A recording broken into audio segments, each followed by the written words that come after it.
اس میں دو حدیثیں پہلے امام بخاری نے روایت کی ہیں. یہ بخاری منظور ہے کہ نبی کریم صلی اللہ علیہ وسلم کے عہد مبارک میں بھی کتابت حدیث کا سلسلہ شروع ہو گیا.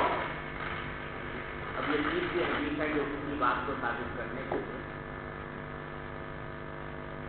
امام بخاری نے روایت فرمائی ہے. اور یہ حدیث القصاص کہلاتی ہے. حضرت عبداللہ بن عباس رضی اللہ تعالیٰ عنہ اس کو روایت کر رہے ہیں. وہ فرماتے ہیں کہ لما اشتد بالنبی صلی اللہ علیہ وسلم وجع، جب نبی کریم صلی اللہ علیہ وسلم کی بیماری میں شدت پیدا ہو گئی تو آپ نے فرمایا کہ ائتونی بکتاب اکتب لکم کتابا لا تضلوا بعدہ، کہ میرے پاس کوئی لکھنے کی چیز لے آؤ. کتاب یہاں پر معنی میں کاغذ وغیرہ کے ہے کہ جس کے اوپر کوئی بات لکھی جا سکے. اکتب لکم کتابا، تاکہ میں تمہیں ایک تحریر لکھ کر دے دوں، لا تضلوا بعدہ، جس کے بعد تم گمراہ. یہ رسول کریم صلی اللہ علیہ وسلم نے بیماری کی شدت کی حالت میں یہ بات صحابہ کرام سے ارشاد کروائی. تو قال عمر، حضرت عمر رضی اللہ تعالیٰ عنہ نے فرمایا کہ ان نبی صلی اللہ علیہ وسلم غلبہ الوجع، کہ رسول کریم صلی اللہ علیہ وسلم پر بیماری غالب آ گئی ہے، تکلیف آپ کو بہت زیادہ ہو گئی ہے. وعندنا کتاب اللہ، اور ہمارے پاس اللہ کی کتاب موجود ہے. حسبنا، وہ ہمارے لیے کافی ہے. لہٰذا حضور اکرم صلی اللہ علیہ وسلم کو اس وقت تکلیف نہیں دینی چاہیے، کوئی مزید تحریر لکھنی. فاختلفوا، اس بات پر جو حاضرین تھے ان کے درمیان رائے کا اختلاف ہو گیا. کہ بعض حضرات پر حکومت کے معید تھے کہ ایسی حالت میں نبی کریم صلی اللہ علیہ وسلم کو تکلیف نہیں دینی چاہیے. اور بعض حضرات کہتے ہیں کہ جب آپ فرما رہے ہیں کہ کوئی کتاب تحریر لکھنا چاہتے ہیں تو ہمیں چاہیے کہ ہم وہ آپ سے لکھوا لیں. یہ اختلاف رائے ہوا وقصور اللغط، اس کی وجہ سے شور ہونے لگا. یعنی وہ ہر شخص اپنی رائے پیش کر رہا تھا، اس میں آوازیں بلند ہوئی اور کچھ شور ہو. تو آپ نے اس کو فرمایا قوموا، میرے پاس اٹھ جاؤ، ولا ينبغي اندیت تنازع، اور میرے پاس بیٹھ کر یہ جھگڑا مناسب نہیں. یہ حدیث امام بخاری، یہ حدیث حضرت عبداللہ بن عباس رضی اللہ عنہ نے روایت کی.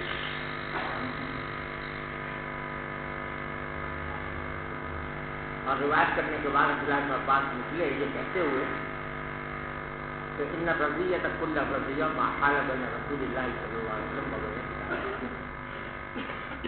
یہ بہت بڑی مصیبت ہے. رضیہ کے معنی مصیبت. یہ مصیبت ہے کل رضیہ، پوری مصیبت، وہ بات جو حائل ہو گئی رسول اللہ صلی اللہ علیہ وسلم کے درمیان اور آپ کی تحریر کے درمیان. یہ بات حضرت عبداللہ بن عباس نے فرمائی اس وقت وہ روایت کر رہے ہیں. وہاں جس وقت میں کہ یہ واقعہ پیش آیا تھا اس وقت میں عبداللہ بن عباس موجود نہیں تھے. اس لیے اس کا مطلب یہ نہیں ہے کہ وہاں سے اٹھے وہ یہ کہتے ہوئے کہ مصیبت آ گئی کہ ہم کے درمیان روس کے اور آپ کی تحریر کے درمیان حائل ہو گئے، بلکہ جس وقت روایت کی حدیث اس وقت یہ جملہ چاہتے ہیں.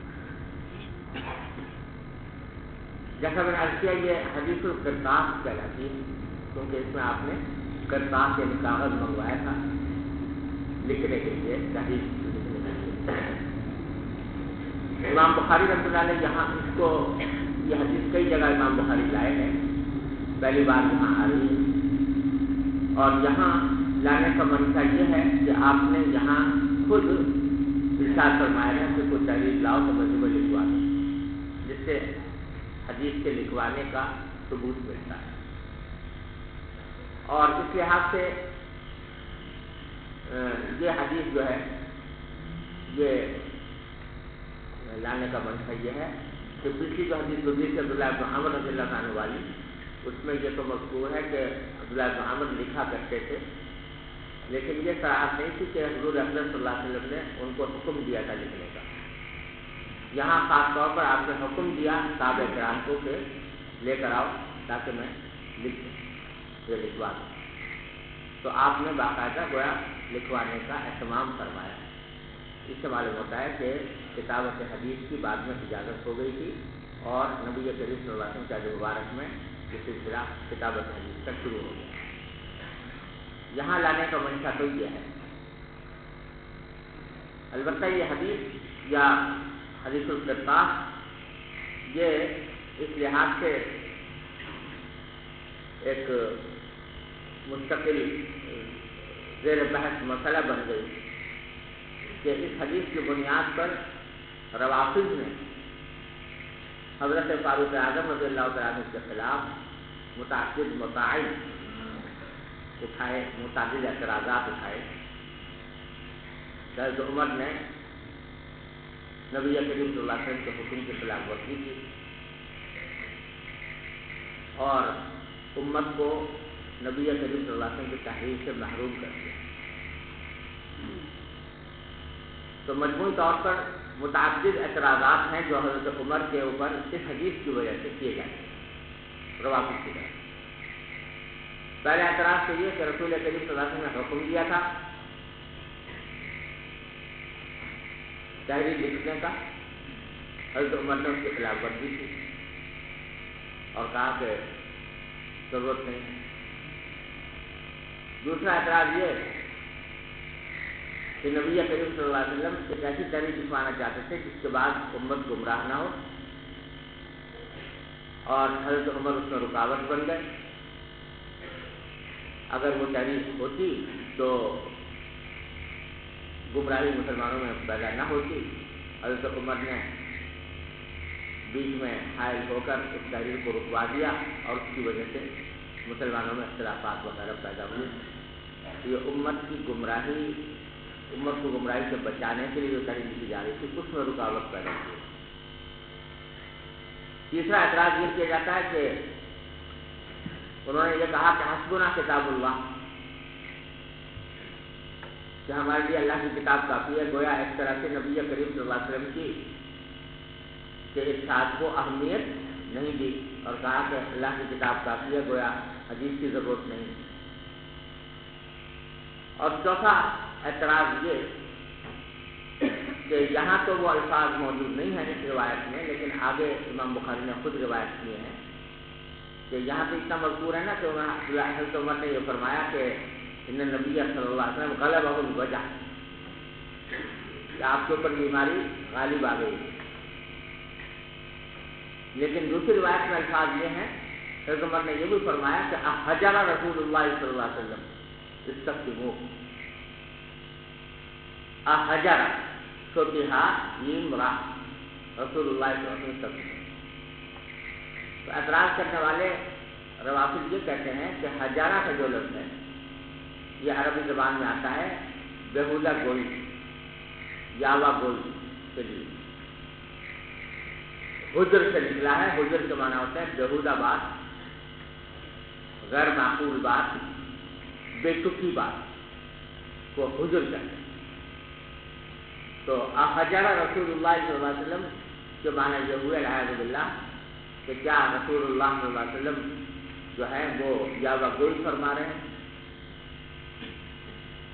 بے تکی بات کہہ رہے ہیں۔ تو نبی کریم صلی اللہ علیہ وسلم کی طرف یاوا گوئی کی نسبت کی حضرت عمر رضی اللہ عنہ۔ یہ چوتھا اعتراض۔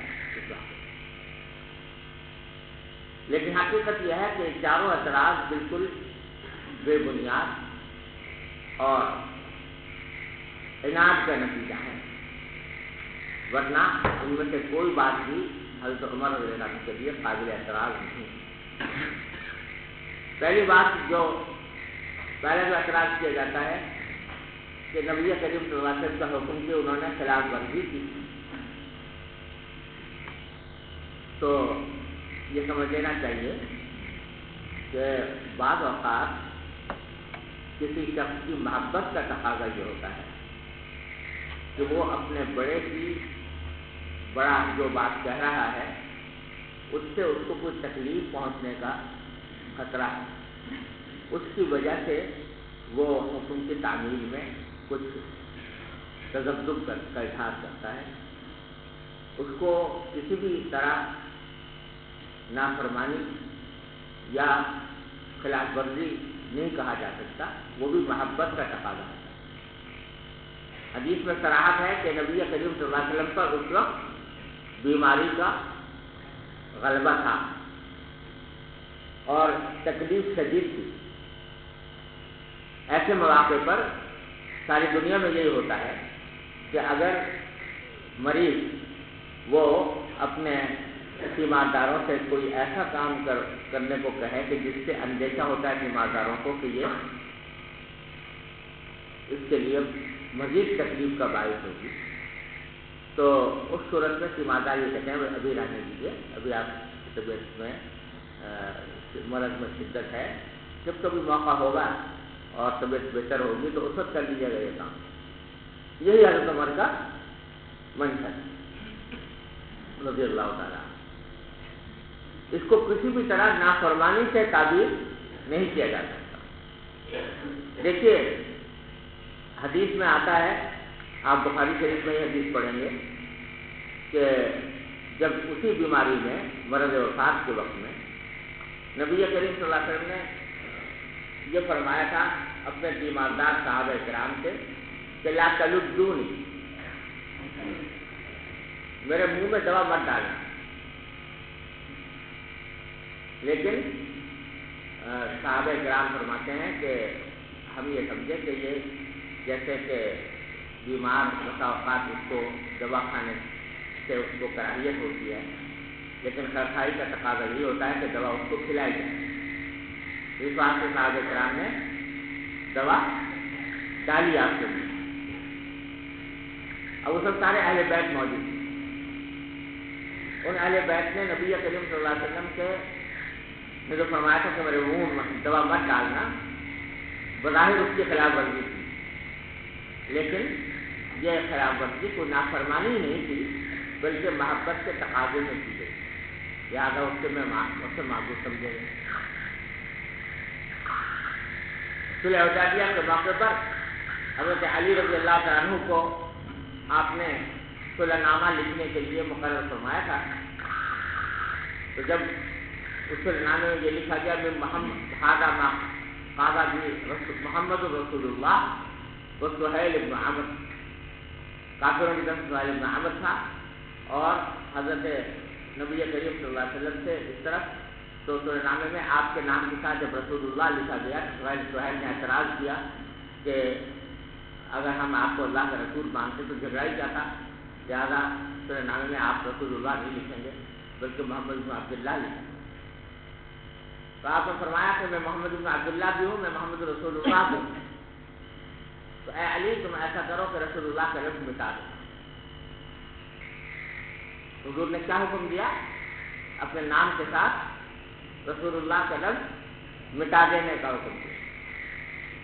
تو حضرت علی نے فوراً جواب میں کہا واللہ لا امحوک ابدا، اللہ کی قسم میں آپ کے نام کے ساتھ رسول اللہ کبھی نہیں مٹاؤں گا۔ اب حضور فرما رہے ہیں کہ مٹاؤ، ہر طریقہ ہے میں نہیں مٹاؤں گا۔ کوئی کہہ سکتا ہے کہ یہ نافرمانی ہے؟ در حقیقت یہ نبی کریم صلی اللہ علیہ وسلم کی عظمت اور محبت ہی کا تقاضا تھا کہ وہ انہوں نے اس پر یہ کہا کہ میں آپ کا نام مٹانے پر قادر ہوں، میں نہیں مٹاؤں گا۔ تو یہ در حقیقت کوئی نافرمانی، اس کو وہی شخص نافرمانی پر محمول کر سکتا ہے جو عناد کا شکار ہو، ورنہ حقیقت میں یہ نافرمانی نہیں تھی۔ نبی کریم صلی اللہ علیہ وسلم کی تکلیف کی شدت کی حالت میں آپ کو مزید تکلیف سے بچانے کے لیے خیرخواہی کے طور پر حضرت عمر نے یہ بات کی۔ دوسری بات یہ کہ حضرت عمر نے امت کو محروم کر دیا ایک ایسی بات سے جو امت کے لیے ہدایت کا سبب ہوتی اور گمراہی سے امت کو بچاتی. تو اس میں سوچنے کی بات یہ ہے کہ وہ بات جو آپ لکھوانا چاہتے تھے وہ اگر آپ کے فرائض رسالت کا لازمی حصہ تھی یا نہیں. دو ہی باتیں ہو سکتی ہیں. یا تو فرائض رسالت کا لازمی حصہ تھی جس کے بغیر آپ کے فرائض رسالت کی تکمیل نہ ہوتی. اگر یہ فرائض رسالت کا حصہ تھی اور لازمی حصہ تھی, اس کے بغیر آپ کے فرائض رسالت کی تکمیل نہیں ہو سکتی تھی, تو یہ کیسے ممکن ہے کہ رسول کریم صلی اللہ علیہ وسلم عمر کے روکنے سے رک جائیں؟ نبی کریم صلی اللہ علیہ وسلم اگر یہ ضروری سمجھتے تھے کہ میں اپنی رسالت کے فرائض کی تکمیل کے طور پر یہ تحریر مجھے لکھوانی ہے, حضرت عمر 1000 مرتبہ کہا کرتے کہ بھائی نہ لکھے, آپ ضرور لکھواتے.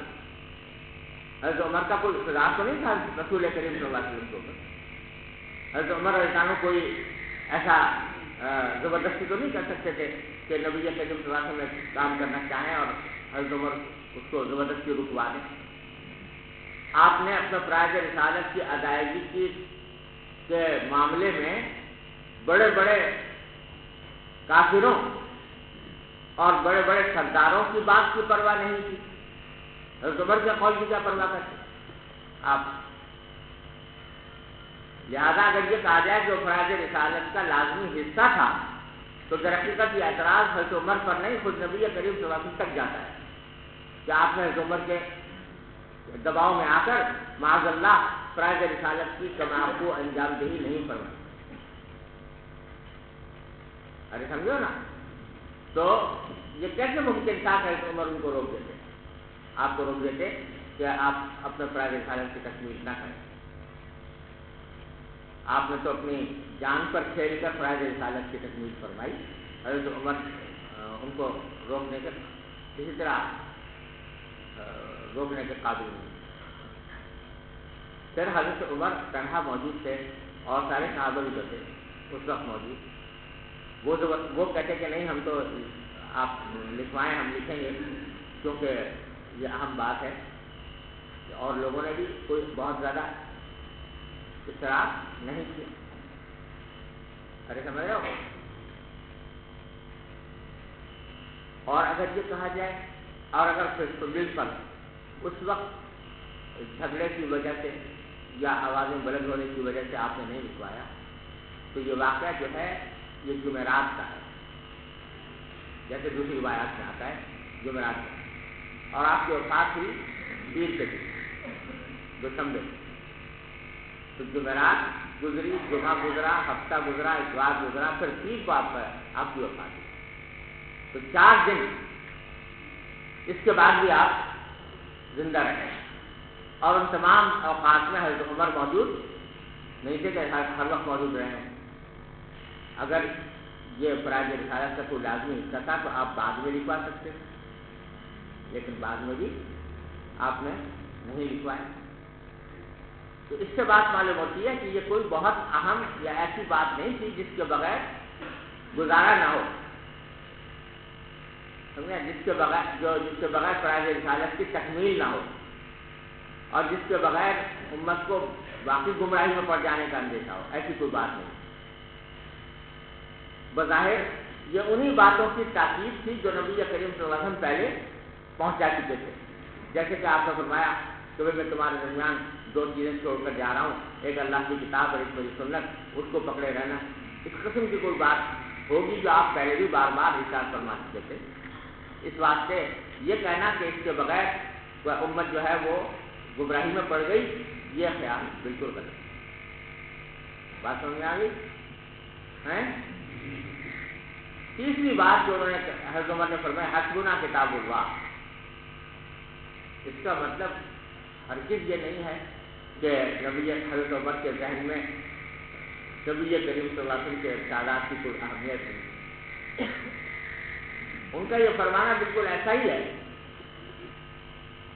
جیسے کہ کوئی بڑا وہ بیماری کی شدت میں یہ کہے کہ بھائی لاؤ میں تمہیں کچھ ضروری باتیں کہہ دوں, یہ لکھوا دوں, اور تیماردار یہ کہے کہ آپ کو تکلیف زیادہ ہے، اس کو تکلیف بڑھانے کا دیکھا، آپ پہلے ہی ہمیں بہت کچھ پڑھا چکے ہیں، پہلے ہی بہت کچھ ہمیں سکھا چکے ہیں. تو یہی مطلب ہے. تو مطلب یہ تھا کہ آپ نے کتاب اللہ کی تبلیغ پوری فرما دی ہے، اس کی تشریح بھی فرما دی ہے، تو آپ اس مشقت میں اس وقت نہ پڑیں، اور وہ ہمارے لیے کافی ہے جو آپ نے بتایا. اور پھر ایک بات یہ بھی یاد رکھیے، آپ حدیث میں آگے بھی پڑھیں گے کہ حضرت عمر رضی اللہ تعالیٰ عنہ کے ذہن میں یہ بات جمی ہوئی تھی کہ نبی کریم صلی اللہ علیہ وسلم اس وقت تک دنیا سے تشریف نہیں لے جائیں گے جب تک کہ سارے منافقین کو فنا نہ کریں. اور یہی وجہ ہے کہ جب نبی کریم صلی اللہ علیہ وسلم کا وصال ہوا تو عمر تلوار لے کے کھڑے ہو گئے. جو کہے گا کہ نبی کریم صلی اللہ علیہ وسلم کی وفات ہو گئی میں گردن اڑا دوں گا، آپ دنیا سے نہیں جا سکتے جب تک کہ منافقین کو فنا نہ کریں. لہذا ان کے حاجی خیال میں بھی یہ بات نہیں تھی کہ یعنی ان کا غالب گمان یہ تھا، یہ تو کہنا غلط ہے، حاجی خیال میں بات نہیں تھی، لیکن ان کا گمان یہ تھا، غالب گمان یہ تھا کہ اس بیماری میں نبی کریم صلی اللہ علیہ وسلم کا وصال نہیں ہے. اس واسطے وہ یہ سمجھتے تھے کہ اگر کوئی ضروری بات ہے تو بعد میں جب آپ طبیعت بہتر ہو جائے گی تو اس وقت میں آپ لکھوا سکتے ہیں، پہنچا سکتے ہیں. حسبنا کتاب اللہ اس وقت انہوں نے حضور اقدس صلی اللہ علیہ وسلم کو مطمئن کرنے کے لیے کہا، لیکن ذہن میں یہ بات تھی کہ آئندہ بھی موقع ہے اور اس موقع پر آپ لکھوا سکتے ہیں. سمجھ گیا بھائی؟ آخری جو اعتراض ہے کہ یہ کہا کہ احجر رسول اللہ صلی اللہ علیہ وسلم، تو اعتراض کرنے والوں نے حجرہ کا مطلب لیا یاوہ گوئی، بیہودہ گوئی، علیہ باللہ. حالانکہ حجرہ کے معنی لازمی طور پر یہ نہیں. حجرہ ایک ایسا لفظ ہے کہ اگر اس کو حجر سے مشتق مانا جائے، جیسا تب تو بے شک وہ مانا ہوتے ہیں یاوہ گوئی سے، لیکن اگر اس کو حجر سے مانا جائے، حجر سے نہیں حجر، تو حجرہ یاجرو کے معنی چھوڑ کر چلے جائیں. تو احجرہ رسول اللہ صلی اللہ علیہ وسلم کا کہنے کا منشا یہ ہے کہ کیا رسول کریم صلی اللہ علیہ وسلم سے جدا ہو رہے ہیں، چھوڑ کر جا رہے ہیں؟ اس تک منہ آپ سے پوچھے تو یہ جو آپ فرما رہے ہیں کہ میں تمہیں ایک ایسی تشکاری لکھ دوں. عام طور سے یہ وصیت اس وقت لکھوائی جاتی ہے جب کہ کسی شخص کے جانے کا وقت آتا ہے. تو عمر نے یہ کہا کہ کیا آپ ہمیں چھوڑ کر جا رہے ہیں؟ جو یہ تحریر لکھوانا چاہتے ہیں ذرا پوچھو. سمجھے نا؟ یہ تھا مانا، نہ یہ کہ اس کو حجر سے نکالا جائے اور اس کے مانا یاوہ گوئی سے کیے جائیں. اور ویسے بھی سوچنے کی بات ہے کہ اگر بالکل یاوہ گوئی کی بات ہو تو کیا کہہ رہے ہیں وہ کہ حجر رسول اللہ صلی اللہ علیہ وسلم استفہموا، آپ ہی سے پوچھو. تو کوئی جو یاوہ گوئی اگر کوئی شخص کر رہا ہو اسی سے پوچھا جائے گا کہ تم یاوہ گوئی کر رہے ہو کہ نہیں. یہ اس سے تو کوئی معنی بنتے ہی نہیں کہ اگر یاوہ گوئی کی نسبت کسی کی طرف کی جا رہی ہے تو کیا اسی سے پوچھیں گے کہ تم یاوہ گوئی کر رہے ہو کہ نہیں. حضرت عمر کہہ رہے ہیں استفہموا، آپ پوچھو رسول کریم صلی اللہ علیہ وسلم. لہذا صحیح بات یہی ہے کہ وہاں پر معنی کیا ہے کہ کیا آپ ہمیں چھوڑ کر تشریف لے جا رہے ہیں، آپ سے پوچھیں. سمجھے بھائی؟ اور بعض حضرات نے یہ بھی کہا ہے کہ اگر اس کو حجر سے مان لیا جائے بالکل، تو حجر کا اطلاق صرف یاوہ گوئی پر نہیں ہوتا بلکہ بعض اوقات بیماری کی شدت میں جو انسان سے غیر متوازن بات کوئی نکل آتی ہے اس کو بھی حجر کہہ دیتے ہیں. تو یہ ہو سکتا ہے کہ اگر بالکل حجر سے مانا جائے تو مانا یہ ہوں گے کہ کیا آپ جو بات کہہ رہے ہیں وہ کوئی ایسی بات ہے کہ جو مرض کی شدت میں آپ کے زبان مبارک سے نکل رہی ہے، یا یہ کہ بہت ہی کوئی اہم اور ضروری بات ہے کہ جس کو آپ کہنا ہی چاہتے ہیں. یہ تعبیر بھی ہو سکتی ہوگی، لیکن میرے نزدیک صحیح تعبیر اس کی وہی ہے کہ حجرہ یحجرو حجرن سے نکلا ہے کہ آپ کیا چھوڑ کر ہمیں جا رہے ہیں۔ تو اس طرح یہ چاروں مسائل جو عمر کے اوپر واضح کیے گئے تھے یہ بالکل غلط اور بے بنیاد ہیں اور محض اناد کا نتیجہ ہیں۔ حضرت فاروق اعظم کی طرف ان میں سے کسی چیز کی نسبت بھی درست نہیں۔ سمجھ گیا بھائی؟ اب رہا حضرت عبداللہ بن عباس کا یہ فرمانا کہ ساری مصیبت یہ ہے کہ جو حائل ہو گئی حضور کے درمیان آپ کی تحریر کے درمیان، یعنی تحریر نہ لکھوا سکنے کو حضرت عبداللہ بن عباس نے ایک بڑی مصیبت قرار دیا۔ تو اس کا مطلب یہ ہے کہ اگر نبی کریم صلی اللہ علیہ وسلم اس وقت یہ تحریر لکھوا دیتے تو بعد میں روافض نے جو طوفان مچایا اس کا موقع نہ ہوتا۔ اب تو انہوں نے طوفان مچا دیا اس بات کی، یہ بات پر تو بیٹے کو تحریر روک دی، اور ان کا کہنا یہ ہے روافض کا کہ اصل میں حضور اقدس صلی اللہ علیہ وسلم حضرت علی کی خلافت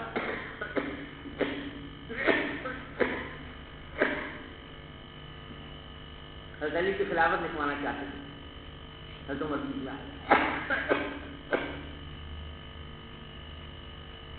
تو عبداللہ بن عباس فرما رہے ہیں کہ اگر لکھوا دیتے تو ظاہر یہی ہے کہ وہ حضرت علی کی خلافت کی تحریر ہرگز میں نہ ہوتی، بلکہ یا تو کوئی اور ہدایت نامہ ہوتا، اور اگر خلافت کی بات ہوتی تو حضرت ابوبکر صدیق کی خلافت کی بات آپ لکھواتے، کیونکہ ایک مرتبہ آپ نے حضرت عائشہ سے فرمایا بھی تھا، آپ پڑھو گے حدیث بخاری کے اندر، حضرت عائشہ سے فرمایا تھا کہ میرا دل چاہتا ہے کہ میں ابوبکر کے لیے خلافت کی تحریر لکھ دوں، لیکن میں سوچتا ہوں کہ اللہ تعالیٰ بھی انکار کرے گا اور مومنین بھی انکار کریں گے سوائے ابوبکر کے کسی اور کو نہیں بنا، لہٰذا مجھے لکھوانے کی ضرورت نہیں۔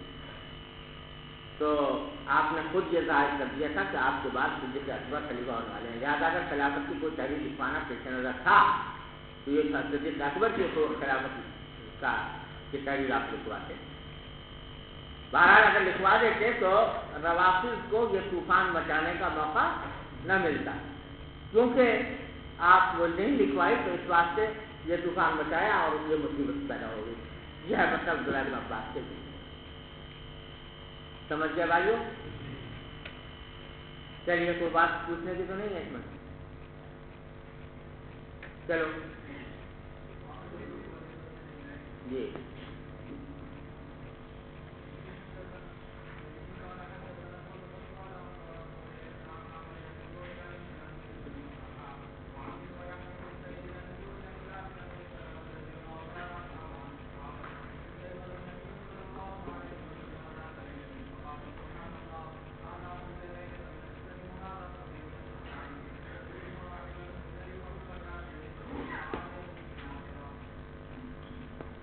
باب العلم والعظة باللیل، رات کے وقت میں علم کی بات کرنا اور نصیحت کی بات کرنا، یہ بس مقصود ہے کہ رات کے وقت میں بھی یہ علم کی بات کی جا سکتی ہے اور بات نصیحت کی جا سکتی ہے۔ اس میں حدیث روایت کی ہے ام سلمہ رضی اللہ تعالیٰ عنہا کی، وہ فرماتی ہے کہ اس طرح خبر نبی صلی اللہ علیہ وسلم ذات لیلۃ، ایک رات نبی کریم صلی اللہ علیہ وسلم بیدار ہوئے، فقال سبحان اللہ، بیدار ہو کر آپ نے فرمایا سبحان اللہ فرمایا، پھر فرمایا کہ ماذا انزل اللیلۃ من الفتن، کہ کیسے کیسے فتنے ہیں جو نازل کیے گئے ہیں آج کی رات۔ آج کی رات فتنوں کے نازل کرنے کا مطلب یہ ہے کہ آج کی رات مجھے خبر دی گئی ہے کہ بڑے بڑے فتنے اس امت میں آئیں گے۔ تو کیسے کیسے فتنے نازل کیے گئے آج کی رات، تو ماذا فتح من الخزائن، اور کیسے کیسے خزانے جو ہیں وہ فتح ہوئے، یعنی دو باتوں کی خبر دی گئی ہے آج کی رات مجھے۔ ایک یہ کہ مسلمانوں کو بڑی فتوحات حاصل ہوں گی اور ان فتوحات کے نتیجے میں بہت سے خزائن ہاتھ آئیں گے، اور دوسرے یہ کہ اس امت پر بہت سے فتنے بھی آئیں گے، اور دونوں میں ایک ربط بھی ہے، اور وہ یہ کہ جب دنیا کے خزانے بہت زیادہ کثرت سے مسلمانوں کے پاس آ جائیں گے تو اس خزانوں کی کثرت کی وجہ سے بھی لوگ جو ہیں محب دنیا کا شکار ہوں گے اور اس کی وجہ سے فتنوں میں مبتلا ہوں گے۔ یہ بات رات کے وقت میں نبی کریم صلی اللہ علیہ وسلم کو بتائی گئی تو آپ نے بیدار ہو کر لوگوں کو بتایا، اپنی ازواج مطہرات کو، کہ آج کی رات بڑے فتنے نازل ہوئے ہیں اور بڑے خزانے فتح ہونے کی خبر دیجیے۔ اور پھر فرمایا کہ ایقظوا صواحب الحجر، حجروں میں رہنے والیوں کو بیدار کرو۔ حجرے میں حجرے عام طور سے لوگ حجر کا لگا تھا ازواج مطہرات کے مکانات سے، ازواج مطہرات کے جو حجرے تھے ان میں وہ رہتی تھی، تو ان کو فرمایا کہ ان کو بیدار کرو تاکہ وہ اللہ تعالیٰ کی عبادت کریں اور توبہ و استغفار کریں، اللہ تعالیٰ سے پناہ مانگے فتنوں وغیرہ۔ فرب کاسیۃ فی الدنیا عاریۃ فی الآخرہ، کیونکہ بہت سی عورتیں ایسی ہیں جو دنیا میں تو لباس پہنے ہوئے ہیں لیکن آخرت میں ننگی ہو۔ اس جملے کے دو معنی ہو سکتے ہیں۔ ایک معنی تو یہ کہ یہ ان عورتوں کی بات ہو رہی ہے جو لباس پہنتی تو ہیں لیکن شریعت کے مطابق لباس نہیں ہوتا جو ساتر ہو، یا تو باریک لباس ہوتا ہے جس سے جسم جھلکتا ہے، یا ناتمام لباس ہوتا ہے جو پورے عورت کو ستر نہیں کر سکتا۔ تو ایسی عورتوں کے بارے میں فرمایا کہ ہیں تو وہ لباس پہنے ہوئے بظاہر لیکن آخرت کے حساب سے وہ ننگی، فی الآخرہ کے معنی آخرت کے نقطۂ نظر سے وہ ننگی، یعنی حقیقت میں کیونکہ وہ لباس ساتر نہیں ہے اس واسطے وہ ایسی ہیں جیسے کہ ننگی۔ اور دوسرے معنی اس کے یہ ہو سکتے ہیں کہ بہت سی عورتیں ایسی ہیں جو دنیا میں لباس پہنے ہوئے ہیں لیکن چونکہ بہت سے گناہوں کا ارتکاب کرتی ہیں اس واسطے آخرت میں وہ ننگی اٹھائی جائیں گی اور وہاں پر لباس ان کے جسم پر نہیں ہوگا، گویا عذاب کے طور پر اور سزا کے طور پر ان کو ننگا اٹھایا۔ تو یہ دونوں معنی ہو سکتے ہیں۔ اور اس جملے کا ماقبل سے جوڑ یہ ہے کہ چونکہ آخرت میں اندیشہ ہے بہت سی خواتین کے اس سزا میں مبتلا ہونے کا، اس واسطے حجرے میں جو خواتین ہیں ازواج مطہرات ان سے کہو کہ وہ اٹھیں اور بیدار ہو کر اللہ تعالیٰ کی عبادت کریں، توبہ و استغفار کریں تاکہ اس انجام سے محفوظ رہیں۔ سمجھ گئے بھائی؟ یہ بات کیونکہ آپ نے رات کے وقت فرمائی تھی اس لیے امام بخاری یہاں لائے ہیں کہ رات کے وقت میں علم کی بات کرنا بھی مشروع ہے اور بعض نصیحت کرنا۔ جی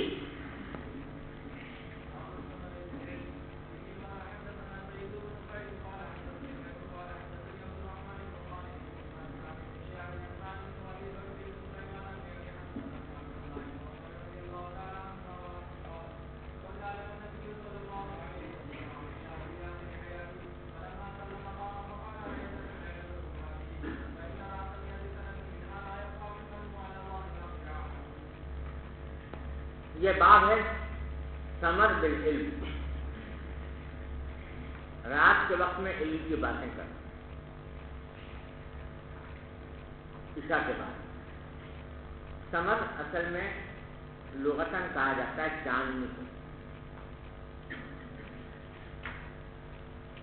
جب چاند مکمل ہوتا ہے تو اس سے جو روشنی پھیلتی ہے چاندنی جس کو کہتے ہیں، لغت میں ثمر اس کو کہتے ہیں۔ اور اہل عرب جو عام طور سے صحراؤں میں رہتے تھے تو ان کی یہ عادت تھی کہ جب 14ویں رات ہوتی یا چاندنی راتیں آتی تو وہ لوگ اپنے گھروں سے نکل کے رات کے وقت میں صحراؤں میں جمع ہو جاتے چاندنی رات میں اور بیٹھ کر قصہ کہانیاں کہا کرتے تھے، دیر تک جاگتے تھے اور قصہ کہانیاں کہتے تھے، گپ شپ کیا کرتے تھے۔ تو کیونکہ سمر کے اصلی معنی چاندنی کے تھے، تو چاندنی راتوں میں اس طرح بیٹھ کر قصہ گوئی کے لیے لوگ استعمال ہونے لگا۔ سمرا یسمر سمرا، یہ سمرا کہ رات کے وقت میں چاندنی راتوں میں باتیں کرنا۔ اصلاً اس کے معنی ہے قصہ کہانی کہنا چاندنی راتوں میں، لیکن بعد میں پھر یہ چاندنی رات کی قید بھی ختم ہو گئی، بلکہ رات مطلقاً رات کے وقت میں قصہ کہانی کہنا، اس کو سمر کہنے لگے۔ بعد میں قصہ کہانی کی قید بھی ختم ہو گئی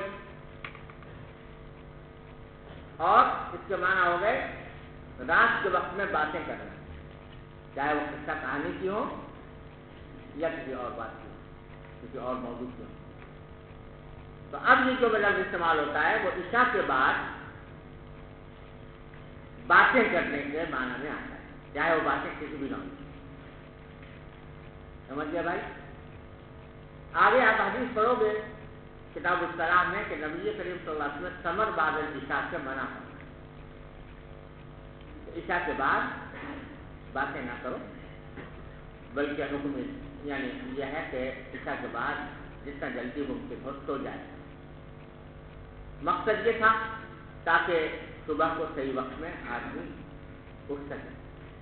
اگر رات کو زیادہ مشغول رہے گا باتوں میں تو صبح کی نماز خطرے میں پڑے گی، اس واسطے یہ حکم دیا گیا۔ امام بخاری رحمۃ اللہ نے یہ بات جو قائم کیا ہے وہ یہ بتانے کے لیے قائم کیا ہے کہ وہ جو نہیں ہے، یعنی عشاء کے بعد باتیں کرنے سے جو منع کیا گیا ہے وہ حکم معلول بعلہ ہے، اور وہ علت یہ ہے کہ اگر رات کو باتیں کرنے کے نتیجے میں غالب گمان یہ ہو کہ آدمی صبح کو صحیح وقت پر نہیں اٹھ سکے گا، تب تو یہ باتیں کرنا بالکل نہ جائے، پھر وہ نہیں تحریمی۔ اور اگر اس بات کا اطمینان ہو کہ صبح کو صحیح وقت اٹھ جائے گا تو اس وقت یہ نہیں تحریمی نہیں ہے، تنزیہی ہے۔ اور اگر وہ بات علم کی ہو جو رات کو کرنا چاہ رہا ہے تو پھر یہ نہیں تنزیہی بھی نہیں۔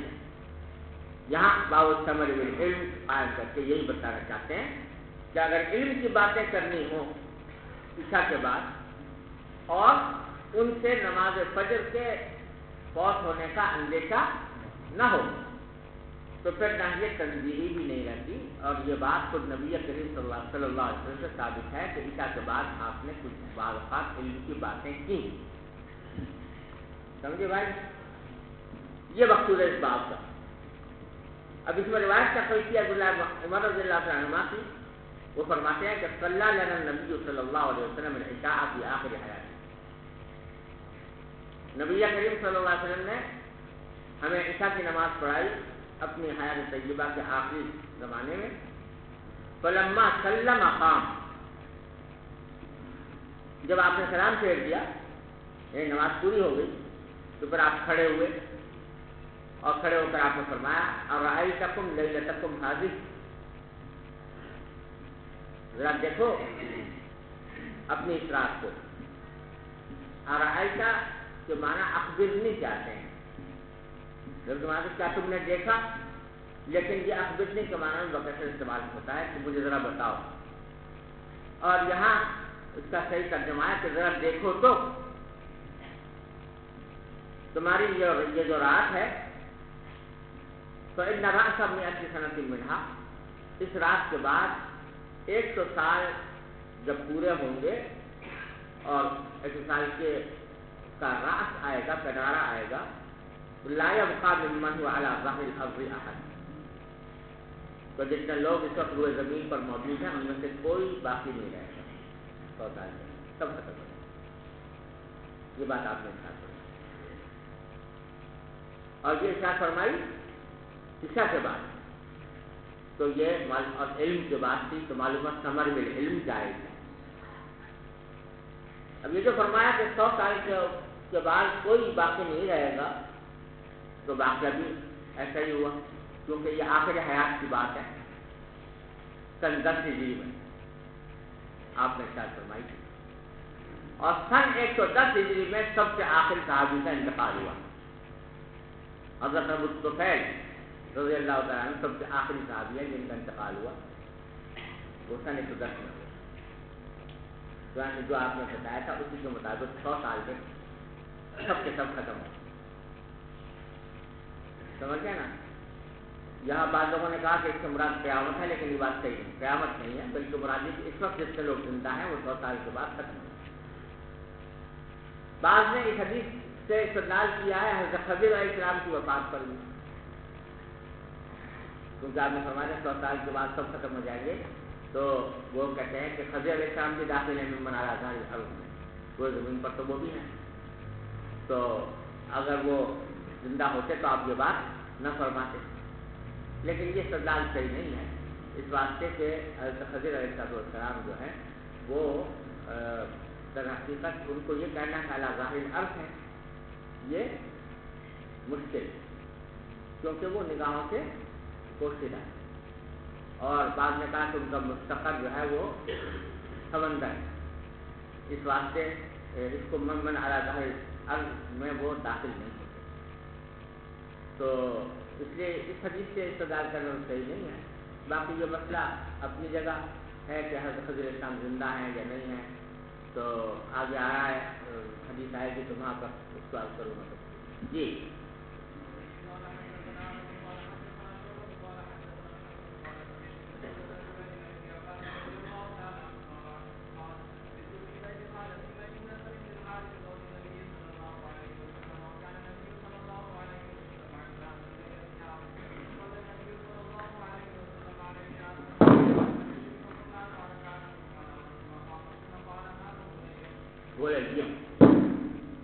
غلیم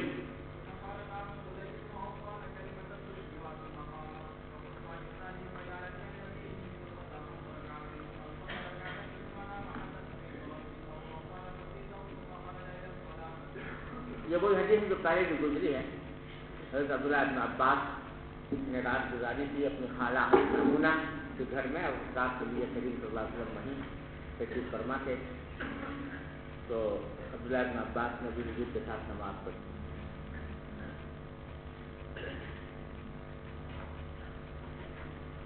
بظاہر جس طرح یہ حدیث یہاں مروی ہے اس کا ترجمۃ الباب سے تعلق واضح نہیں ہوتا، کیونکہ ترجمۃ الباب میں ذکر ہے عشاء کے بعد باتیں کرنے کا،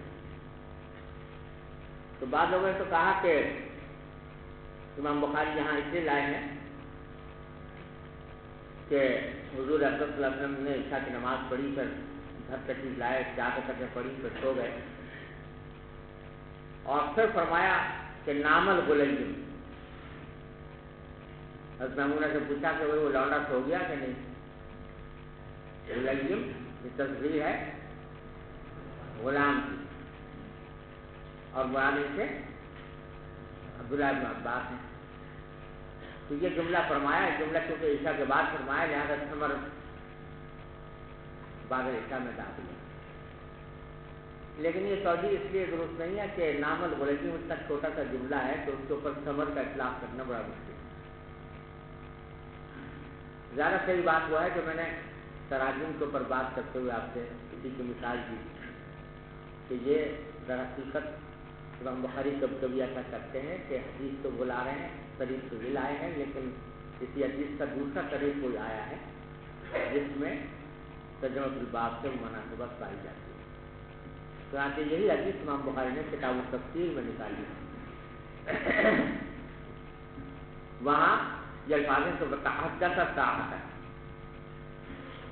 تو کچھ دیر آپ نے باتیں کی ہیں شاید، وہ ہے در حقیقت مقصود اس حدیث کو لانے سے، اور اس سے ثمر کا جو معنی ثمر کا مفہوم بات ہوتا ہے۔ جی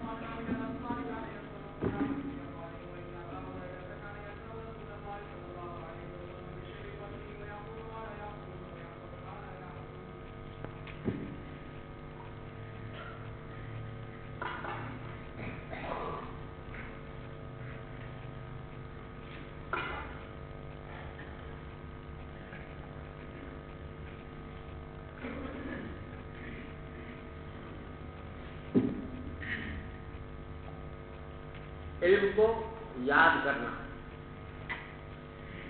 علم سے مراد یہاں پر حدیثیں ہیں، حدیثوں کو یاد کرنا۔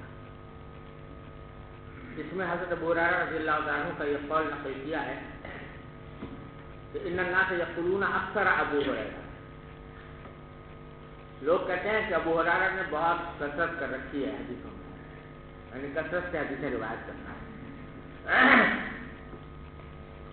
جیسے میں بعض لوگ اعتراض کیا کرتے ہیں ابو ہریرہ پر کہ بھائی آپ سب سے زیادہ حدیثیں روایت کرتے ہو لوگوں اور دوسرے صحابہ کے مقابلے، دوسرے صحابہ اتنی کثرت سے حدیثیں روایت نہیں کرتے جتنی کثرت سے آپ کرتے ہو۔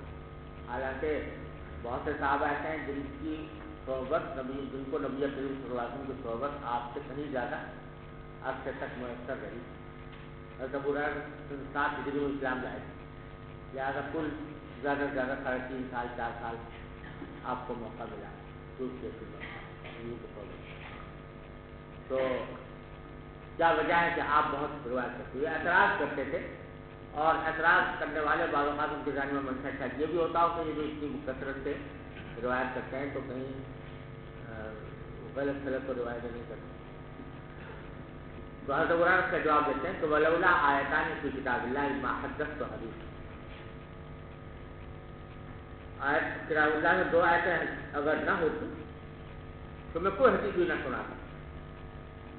اور پھر یہ آیت تلاوت کرتے ان الذین یکتمون ما انزلنا من البینات والہدی، جس میں اللہ تبارک و تعالیٰ نے کتمان علم کی وعید بیان کی۔ تو مطلب کہ قرآن کریم نے کتمان علم پر وعید بیان فرمائی ہے کہ جو سب علم کے بات کو چھپائے اس کا انجام برا ہوگا۔ اس کی وجہ سے میں حدیثیں بیان کرتا ہوں تاکہ اگر کہیں ایسا نہ ہو کہ میرے پاس وہ حدیثیں رہ جائیں تو میں کتمان علم کا مجرم قرار پاؤں۔ پھر وجہ بیان کر رہے ہیں کہ میرے پاس حدیثیں کیوں زیادہ ہیں دوسروں کے مقابلے میں، کہ ان اخواننا من المہاجرین کان یشغلهم السبق بالاسواق، ہمارے جو مہاجر بھائی تھے، مہاجر صحابہ کرام، ان کو مشغول رکھتے تھے سودے بازاروں میں، یعنی وہ مہاجر حضرات جو تھے زیادہ تر تجارت پیشہ تھے، تو سارا دن ان کو مصروفیت رہتی تھی اپنے بازاروں کے اندر سودے کرنے۔ سبق جب صدقہ کیا ہے، صدقہ کے معنی سودا، تو وہ تو تجارت سے مشغول رہتے تھے۔ وَإِنَّ إِخْوَانَنَا الْأَنصَارَ كَانَ يَشْغَلُهُمُ الْعَمَلُ فِي أَمْوَالِهِمْ، اور ہمارے جو انصاری بھائی تھے تو ان کی زیادہ تر زمینیں تھیں، باغات تھے، تو دن بھر وہ ان کو مشغول رکھتا تھا کام ان کا فی اموالہم، اپنی جائیدادوں میں، وہ اپنے نخلستانوں میں، باغات میں، کھیتوں میں وہ دن بھر کام کرتے تھے، لہٰذا ان کو زیادہ حضور حضرت صلی اللہ علیہ وسلم کی خدمت میں حاضری کا موقع نہیں ملتا۔ ارے سمجھو نا، اس کے برخلاف ان ابا ہریرہ کان یلزم رسول اللہ صلی اللہ علیہ وسلم بسمع البقر، بخلاف ابو ہریرہ کے جو رسول اللہ صلی اللہ علیہ وسلم سے چمٹا ہی رہتا تھا، یلزم یعنی ہر وقت موجود رہتا تھا حضور اکرم صلی اللہ علیہ وسلم کے بعد بسمع البقر، اپنے پیٹ بھراؤ پر، یعنی اس کو اور کوئی مطلب نہیں تھا کہ نہ تجارت سے نہ زراعت سے پیٹ بھر جائے اس کا جس کا بھی ہو، اور وہ سارا وقت حضور کی خدمت میں گزارے۔ تو ہوتا کیا تھا، وہ یحضر ما لا یحضرون، تو وہ حاضر رہتا تھا اس موقع پر جبکہ دوسرے لوگ حاضر نہیں ہوتے تھے۔ وہ یحفظ ما لا یحفظون، اور وہ باتیں یاد رکھتا تھا جو اور زیادہ رکھتے تھے۔ ایک تو حاضری زیادہ ہوتی تھی، واقعات زیادہ ان کے سامنے آتے تھے، حضور کی باتیں زیادہ سنتے تھے، دوسرے جو کچھ سنتے اس کو یاد کرتے تھے، بار بار دہراتے رہتے تھے تاکہ یاد ہو جائے، کیونکہ اور کوئی مشغلہ اٹھانے تو اسی کو یاد کرنا ہے۔ بخلاف ان صحابہ کے کہ اگرچہ ایک تو مواقع ان کو کم میسر آتے تھے حضور کی خدمت میں حاضر ہونے کے، اور دوسرے جو حاضر ہو کر بات سنی تو اس کو یاد رکھنے کے کا موقع نہیں ملتا تھا۔ بسا اوقات بات سنی، اپنے جا کر مشغلے میں لگ گئے تو کسی اور کو بھول بھی گئے۔ اس واسطے ان کے پاس وہ اتنی حدیثیں روایت نہیں کرتے، بخلاف ابو ہریرہ سکے کہ وہ اس وجہ سے جاتے ہیں. سمجھ گئے نا؟ چلو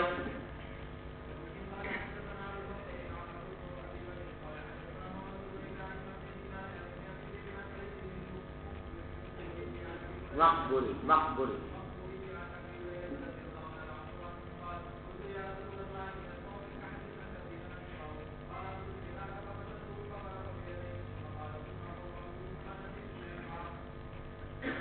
جو فرماتے ہیں ایسا بول رہا کہ میں نے ایک مرتبہ عرض کیا کہ رسول اللہ انی اسمع منک حدیثا کثیرا انسا، میں آپ سے بہت سی باتیں سنتا ہوں جن کو بھول بھی جاتا ہوں بعد میں. تو آپ نے فرمایا ابسط ردا کہ اپنی چادر ذرا پھیلاؤ. فبسطتہ میں نے پھیلا دی. فغرف بیدیہ تو آپ نے اپنے دونوں ہاتھوں سے سلو بھرا جیسے ایسے کرتے. ثم قال غمہ تو پھر مجھ سے فرمایا کہ ذرا اس کو سینے سے لگا لیں. چنانچہ میں نے اس کو سینے سے لگا لیا. فما نصیب شیء بعد اس کے بعد میں کوئی چیز نہیں ہوا. یعنی حضور اپنے صاحب کا ایک طرح سے معجزہ تھا کہ آپ نے دعا فرمائی کہ ان کا حافظہ تیز ہو جائے اور ایک طریقہ ایسا کیا کہ جس سے ان کے حافظے میں قوت پیدا ہو جائے.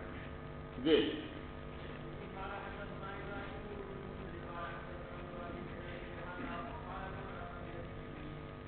جی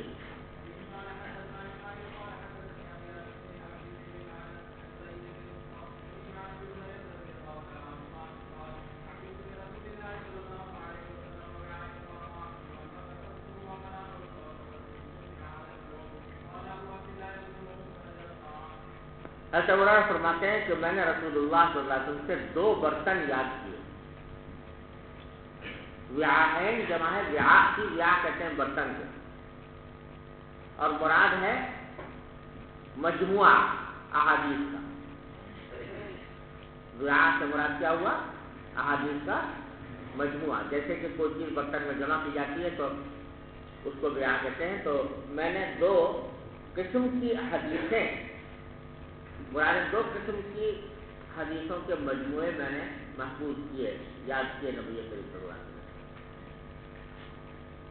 فاما احدهما فبسطت تو ایک برتن یعنی ایک قسم کا مجموعہ احادیث وہ تو میں نے پھیلا دیا سارے لوگوں میں. یعنی حدیثیں روایت کی پہنچائی پھیلائی لوگوں تک پہنچ گئی. واما الاخر اور دوسرا وعاء یعنی حدیث کی دوسری قسم کی احادیث کا مجموعہ جو ہے وہ میں نہیں پھیلا سکا. کیوں؟ فلو بسطتہ قطع ھذا البلعوم اگر میں اس کو پھیلا دوں لوگوں میں تو یہ گردن جو ہے کٹ جائے. بلعوم کہتے ہیں جو ناکھرا یا جہاں سے کھانا جاتا ہے وہ اس رنگ کو بلعوم کہتے ہیں. تو لوگ بڑی گردن کاٹ یہ مطلب ہے. اس واسطے وہ میں نے زیادہ پھیلائی. اب کیا مراد ہے اس دوسری قسم سے جس کے بارے میں فرما رہے ہیں کہ اگر میں اس کو پھیلا دیتا تو یہ میرا گلا کٹ جاتا. تو اس کے بارے میں بعض رات نے تو کہا بعض صوفیاء کرام کچھ صوفیانہ باطن کی ایسی باتیں تھی کہ جو ہر ایک کی سمجھ میں آنے والی نہیں تھی. اگر ان کو بیان کیا جاتا تو لوگ اس کے ظاہر سے دھوکہ کھاتے کھا کر مجھ پر کفر اور ارتداد کا فتویٰ لگاتے اور مجھ میرا گلا کر دیتے.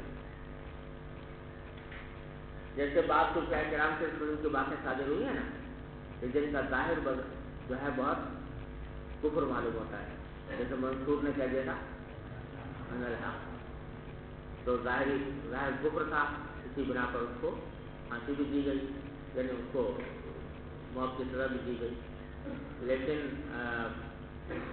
مراد غلط نہیں تھی. سمجھے نا؟ مراد جو ہے وہ غلط نہیں تھی اور الفاظ غلط تھے ایسے کہ جس سے ایہام ہوتا تھا غلط. تو بعض صوفیاء کرام نے کہا کہ اس سے مراد ہے تو برا ہے اسی قسم کی بات ہے. لیکن اس کی کوئی نہ کوئی دلیل ہے اور نہ یہ کوئی بات صحیح معلوم ہوتی ہے. اس واسطے کہ احادیث میں اس قسم کی باتیں نہیں آئی کہ بھائی وہ اس کا ظاہر کچھ اور باتیں ہیں، اور اگر ایک مرتبہ دروازہ کھول دیا جائے تو باطنی فرقہ جو گزرا ہے وہ اسی قسم کی باتوں سے استدلال کر کے سارے دین کا اس نے حلیہ بگاڑ دیا کہ جتنے بھی دین کے کچھ کہتے ہیں ظاہری احکام ہیں، کچھ باطنی احکام ہیں، اور باطنی احکام میں وہ شریعت بالکل تو کوئی ڈالتی، لہٰذا یہ راستہ گمراہی کا راستہ ہے، یہ توجیہ کرنا اس کی درست نہیں۔ زیادہ صحیح توجیہ اس کی یہ ہے کہ مراد اس سے حضرت ابو ہریرہ کے ارشاد سے مراد وہ احادیث ہیں جن میں نبی کریم صلی اللہ علیہ وسلم میں آنے والے فتنوں کی خبر،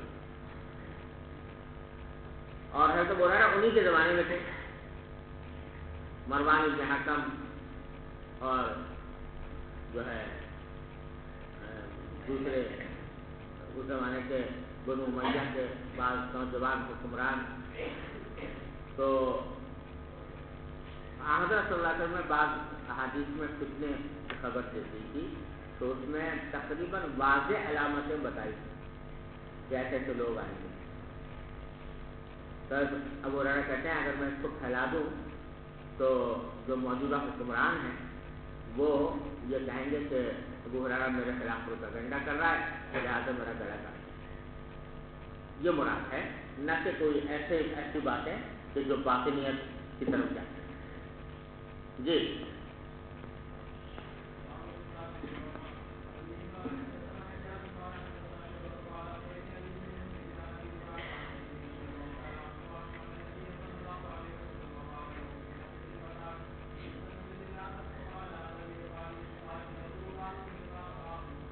جلیل فرماتے ہیں کہ نبی کریم صلی اللہ علیہ وسلم نے ان سے کہا تھا حجۃ الوداع کے موقع پر کہ لوگوں کو خاموش کراؤ تاکہ لوگ توجہ سے میری بات سنیں۔ پھر آپ نے یہ فرمایا کہ لا تنفروا بعدی کفارا، میرے بات کافر ہو کر نہ لوٹ جانا، یہ بات مبرکات ہوتا ہوں۔ تو امام بخاری کہتے ہیں کہ علماء کی بات سننے کے لیے لوگوں کو خاموش کرنا چاہیے تاکہ وہ علماء کی بات کو توجہ سے سنیں۔ صلی اللہ علیہ وسلم۔